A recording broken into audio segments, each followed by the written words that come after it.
air defense and the counter-drone technology and the systems that they're looking for, that they know of, and they would possibly give some guidance to the industry. We also have a perspective on the critical infrastructure protection and the hybrid warfare scenarios. We have amongst us today Shri Jayanto Chaudhary, who is an internal security expert. He was the Director General Police Assam and also the DG of the National Security Guard.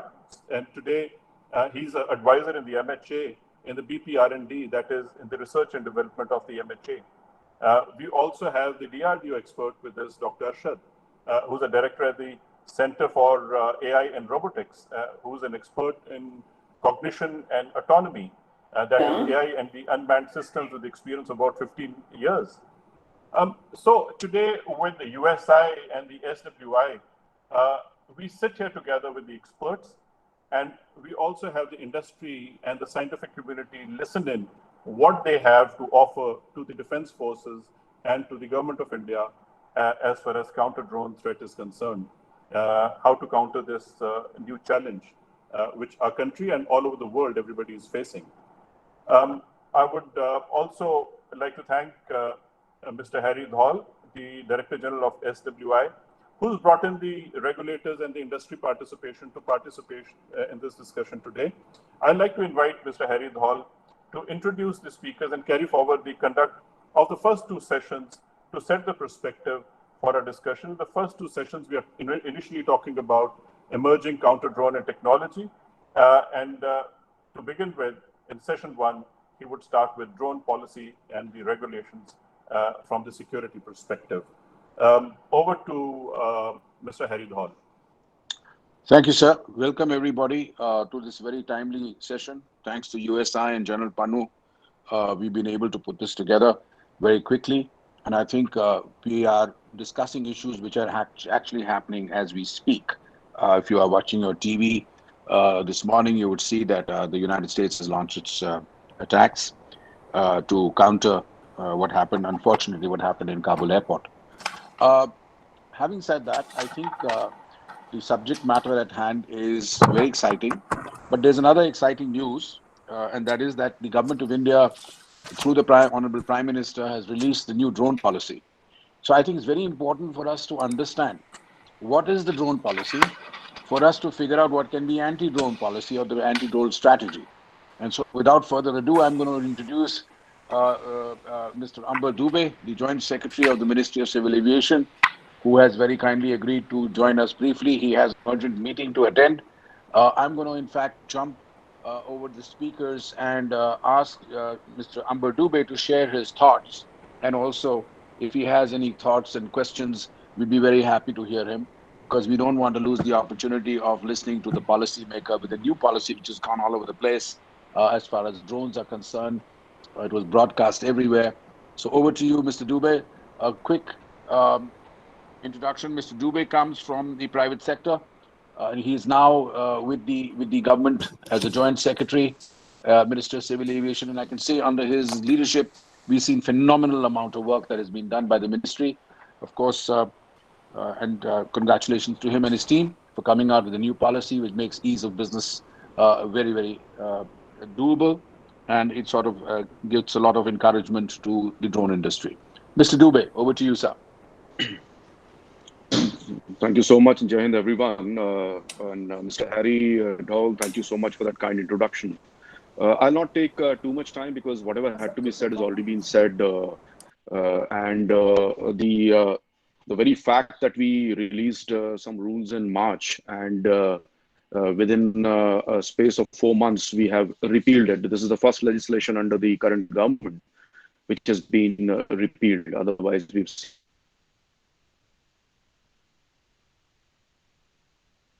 seen many other laws and acts coming, and a lot of big, huge vote banks protesting against it. But the government, once it decides, generally sticks to its laws. This is the only, and here the drone industry is not even a vote bank. It just shows that it is the sheer intellectual power and the future growth potential of the sector which creates the real vote bank. And this will, in fact, become a vote bank in the future. So it's beyond the vote bank politics, and it is the sheer value of the idea whose time has come, that as was said by General Pannu and General Sharma also before me. This is the technology of the future. This will be the future, not just of aviation, but of agriculture, logistics, mining. I mean, I could just rattle off some 100 plus sectors, which in fact will be, I would actually challenge people to tell me a sector where this will not have a role. So this is the power. It's like electricity. It'll be like commodity. It was felt that the rules that we came up with in March were not in line with national interests, and hence around mid of May, we were told to repeal it and come up with a new set of rules. We asked for December. It was rejected. We asked for 2nd October. It was rejected. And finally, we were told by the big boss that 15th August it is. And then in 3 months' time, the previous laws took 11 months to build. And it also involves back and forth with the law ministry, with the 7-8 other ministries, NITI Aayog, PMO, CAPSEC, so on and so forth. So typically it takes about 10 to 11 months to come up with any legislation. There's also a public consultation part, which is about 30 days, and then again legal, and then finally the Hindi Anuvad. So normally it's about a 10 to 11 month process, but we were given on 15th of May, we were told 15th of August. That's just about 3 months, June, July, August. So, and glad to say that it was actually done. And it just also shows that, once Indians are given a tough target, generally we are considered as very lazy, puddu kind of people, incompetent, big at talk. As they say, we should make India the head of NATO. NATO stands for no action, talk only. We talk, very little action. And but once we are given a stiff target and we have a tough taskmaster on the top, Indians can surprise the world. So in 3 months, all those convergence of ideas between different schools of thought, pro-growth versus pro-safety security, and then the public consultation, and then the analysis of some 1,200 plus suggestions which came, and then the law ministry approval, and then the Hindi Anuvad. Then all that was done by 13th of August and given to the PMO. The PMO, of course, the events overtook us and the Afghanistan incidents and stuff. So it took us some time to get the PMO approval. Finally, on 25th, we got the approval. The same day it was gazetted, and 26th, you saw the announcements about 2 days back. So this is the way the government now works. If something has to be done, it has to be done. Our immediate next focus is to now get the airspace maps in, because that's a critical part of our security ecosystem and planning, that we have to divide the Indian airspace into the green, red, and yellow zones. I'll not go into the details because I know there's some very far more capable people speaking after me, Rajan, Smith, and various others on the policy, so they will be able to explain better. But these airspace maps have to be now developed by over some 40 plus agencies, which include the state governments and the UTs and the 2-letter, 3-letter word agencies across MOD, MHA, and various others. So that will be done over the next 30 days. It's in the rules. So we have time till only 25th of September. And then in the next 2 months, by 25th of October, we also have to come up with the UTM policy, the unmanned traffic management, which will help us understand how to manage those lakhs of drones which will fly in the air with those 1,000-odd aircraft that we have, both commercial and private jets and helicopters, and both have to coexist in the same Indian skies. So it's going to be a nightmare, but then it's good to have nightmares, and that leads to better planning, better controls, and inshallah we should not have any negative incident, because generally negative incidents are always used to put roadblocks in the name of progress. We also talk about safety and security as if that is anti-growth. It's not actually. If today people fly casually in the manned aircraft, the Indigos and the SpiceJets and Air India, they fly because it's the safest mode of transport and fastest mode of transport, and also very safe even during the COVID time. So people happily fly there because they know any other mode of transport opens up to more risks, and because this is the shortest mode of transport, so people fly. So safety actually leads to growth. So it's not that growth and safety, and this is what we were told by our visionary leadership, that we generally treat them as a growth lobby and a safety security lobby. What we've been told is that these actually work in tandem. And if if we become a Yemen or a Syria or an Afghanistan, imagine what will we be? So today, because we are in a safe and a secure environment, thanks to all our brothers and sisters on the defense ecosystem, the MODs and the armed forces and the various agencies, the soldiers without uniform, these are the people who keep us and our family safe, so that on a Saturday we can very nicely have 2 cups of tea and get on this conversation and chat with each other. and discuss how we can make a nation stronger and better. Okay. Also, that issue about the Jammu thing again. Jammu was used as if like, and there's another funny thing which I think many of us know, but it's worth talking again, and then I'll shut up because I think I've run through my time. When Jammu happened, I saw we were very interested. I mean, intrigued and also little taken aback and also amused. It was a mixed feeling with the sort of debates that happened on each of the news reels and the fly-by-night operators plus armchair experts that now the drone industry will be clamped down and all that. And you'll be very surprised to know that this happened. The Jammu thing happened on 27th. I think there was a Saturday or something. And Monday, 29th. Of June, we had this presentation, which was decided almost like 3-4 weeks back, because PM's presentations are decided weeks in advance, and they have multiple rounds of checks and balances before your presentation goes to the big man. And that was on 29th. And some people did feel that it will be slowed down and clamped down. The reaction was just the opposite. They said that the Jammu incident happened in the current rules, and the current rules were turned by the industry as draconian, difficult, too many forms, too much of paperwork, approval of all the Mai Baap Sarkar at each step. So the Jammu incident happened in the previous rules. That itself showed the complete disconnect between criminal acts and the rules that are written for the nice guys. So the rules are typically written for the nice guys, and that's what you saw on what was notified on 25th August. This is designed to be easy, simple. Some 25 forms have been reduced to 5. Some 72 fee items have been, because if you remove the forms, each of the forms has multiple fees and stuff, and then renewal and all that. So, and also across sizes. So you have different fees for different sizes. All that is gone. And 72 fee items is now down to just 4. And if you read the fee items also, it's almost as cheaper than a samosa, because we just charge for a pilot license, which can earn you almost 30, 40 or 50,000 a month. We charge you 100 rupees. The government is charging you 100 rupees for 10 years. So per annum cost is just about 10 rupees. We do a present value per annum would be just about 6 rupees. You can't even buy a samosa from Chandni Chowk that price. So this just shows the intent of the government, that how much respect the government has for this sector. This is the future of India. We missed the aerospace revolution. We are far behind the Lockheeds and the Boeings and the Airbuses. And that will take us some time to catch up. But on drones, we feel it's almost like the software revolution of the early 80s, thanks to the Narayan Murthis and the Ramadurais and the Wipro person Premjis. So this is that leapfrog moment for us. We have huge faith on our youth. We have strangled them or shackled them for the last 3, 4, 5 years. And now the shackles have been broken with the intervention of the PM himself on 25th of August. So now we look up to our youngsters. We are there to support them. They are the ones who will create the India of the future. They'll do the leapfrog. And in the drone industry, we feel by 2030, we should be a drone hub. Even the normal passenger aircraft, these Indigos and SpiceJets will all become pilotless. In fact, the pilot cabin itself, the cockpit itself will vanish, and we might even put in some 10, 12 seats there and earn more money. So this is the future. Dubey, I'll stop here, and if there are any questions. Yeah. There's a quick question. You see, with the new drone policy, the question that will be very important for this forum is, number one, how do you deal with unregistered drones within the country? And secondly, are you allowing drones from countries like China and Turkey also to be imported? Specific question. Right. So first question was about what do we do under the current rules? We are saying we'll do nothing under the current rules, because as I mentioned earlier, these rules are for the nice guys. The bad guys anyway don't follow our rules. So the Jammu chap who did it, that gentleman did not follow the US rules 2021.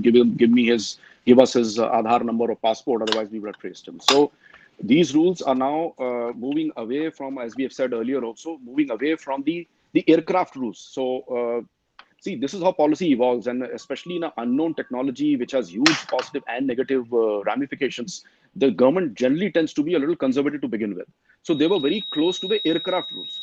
And then gradually the policy shift has happened, and we are taking it closer to the motor vehicles rules. So just like automobiles, I mean, you can use an automobile to create a car bomb or attack the parliament or do a bank robbery, molest someone. You don't shut down the car industry just because some criminal, bad guy used the car. It's the same logic here. So basically what you're saying let me complete that point. I'll not take long. Harry, just give me a second. Sure. Go ahead. All we're saying is these rules are for the nice guys, the guys who are going to speak after us, the Smiths and the Rajans who we look up to with great hope. these rules are meant for them and to simplify things. For the bad guys, we have all our 2-letter, 3-letter, and 4-letter agencies who will take good care of them. The gentlemen and ladies who might be on the other side. For them, we have IPC, CRPC, and various other rules, and we'll give them a good treatment based on those. These rules are for the nice guys. That was question number 1. Question number 2 was imports. Yes, of course. Now it's in the rules. There's a clear rule which says that made in India products and NAVIC, which is our equivalent of a GPS, will be promoted. But then we are also not going to be with blinkers on that in the name of Bharat Mata Ki Jai and that Atmanirbhar and all that, just shut down all doors, because we have to be very, very practical. What we've been told by far wiser people is that MOCA's job, the Ministry of Civil Aviation, which I work in, our job is only on the growth and the safety side. Security is done by somebody else, so please don't do their work. Similarly, on the trade issues, global trade is a very, very complex subject with so many laws, bylaws, and global treaties, etc. That is not MOCA's competence. That is the competence of the Commerce Ministry. Under Commerce Ministry, we have DPIIT, which works very closely with all the startups. They have the startup regime and the Digital India, Startup India, etc. DPIIT is the one which looks after export, imports, and about startups. And under that, we also have the DGFT, the Director General of Foreign Trade. Now, to begin with, we cannot just clamp down and say, "Bas, so Bharat Mata Ki Jai," and shut down all Chinese and Turkish and this drone and that drone. That will not happen. It will be a gradual, calibrated process. Let's not also forget, and we were told, that the same country from where you stop the drones is also where maybe 70, 80, or 90% of the components come from. You stop one, they'll stop the components, we are finished. We are back to square one. And then again, sheepishly, we'll open up the gates. So, see, this is a public forum, and this whole thing is being recorded. So let's just have faith in the government. There is a clear rule which says Atmanirbhar Bharat will be promoted. It's in the rule. So it's not just a wish list. It's in the rule. And we are going to be supportive. And that's why a law has been repealed purely to support the Indian industry. But we're not going to be rash and emotional about bas ye band kar do, wo band kar do. It will be a calibrated approach. Excellent. So basically, for all the players who are looking at securing the skies, now the challenge will be that we have to widen the horizon and make sure that we cover all kinds of drones from all kinds of countries, including those who may not be friendly at the moment. But what is your thought process on fabricated or innovated or wooden, model type of things which can become dangerous? Any thoughts on that as drones? Yeah, so Harry, I'll again be repetitive. This government works on the NOMB concept, none of my business. So MOCA's business is not to secure. This is done by our brothers and sisters from the other ministries and agencies. They are doing a fantastic job. They are fully seized of the matter. We will not get into, as I said, for them, we have IPC, CRPC, and the other agencies. Fair enough. Any other questions because Mr. Dubey has to take off. He's a busy man on a Saturday as well. Shows how hard he's working. We appreciate that, sir. Yeah, just one small point. There's also this big talk about the PLI because we want to somehow get money into the sector. The startups, of course, I mean, they're working on their own savings and their father's money and borrowed from friends and well-wishers. We need to pump money in. The PLI is under active consideration. We just have to fill up some forms and keep on pursuing. So I just thought I'll share that as well. And in fact, we may go back to, Harry also part of the Dronacharya group. We are in, this must be one of the few WhatsApp groups where we have direct, seamless communication and rapid communication between the industry, academia, the agencies, the ministries, the regulators. And that's a very useful forum. So I just thought I'll share that. And we'll again come back to the FICCI and the DFI for their inputs to get this the PLI thing in. And last but not the least, these trackers. So for trackers, you would have seen my various sarcasm-laden posts that we now want the industry to come up with those regulations. We're saying you draft the regulation. Who are we? I mean, do we understand even the D of drones? I would say I just understand 1% of drones. 99% of the knowledge resides with the industry and all the gentlemen and ladies who are on the screen right now. So we're telling them, you draft your regulation, you give us your draft regulation. Of course, we'll run it past the Law Ministry and other 7-8 other ministries and Niti Aayog, and we'll come back with some minor changes. But with 80% of the rules and the regulations will be exactly what you tell us. So now the challenge, this is a very different kind of a government where we tell industry to draft the regulations. Let it be self-regulated. Harry? Thank you. Thank you. Fantastic. Just before you go, can you just tell others who are not members of Dronacharya what is PLI? Okay, that's the production. My apologies. Production linked incentive, which is a scheme by which we are pumping money back